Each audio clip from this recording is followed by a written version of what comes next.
మిత్రులందరికీ నమస్కారం. నేను మీ ప్రకృతి రైతు రవీందర్. ఇక్కడ చూస్తున్నారా వానపాములు.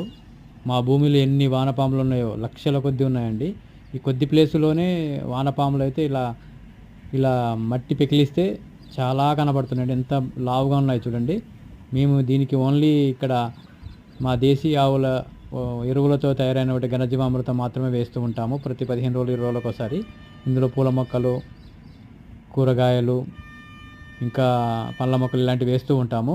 చూడండి, మీకు చూస్తే అర్థమవుతుంది. మన వ్యవసాయం ఓన్లీ మనం చేస్తున్నామని గర్వపడుతున్నాం, కానీ మనం ఏమి చేయమండి. వానపాములు ఉంటే మాత్రం వానపాములే పూర్తిగా చేస్తాయి. భూమిని మొత్తం గుల్లబరుస్తాయి. అందులోని ఎరువును, మట్టిని తిని మళ్ళీ విసర్జిస్తాయి. వాటి వల్ల మన భూమికి కావాల్సిన పోషకాలు అన్నీ అందుతాయి. ప్రతి రైతు పంటలకి ఎరువులు వాడుకుంటే మంచిది. Okay, thank you.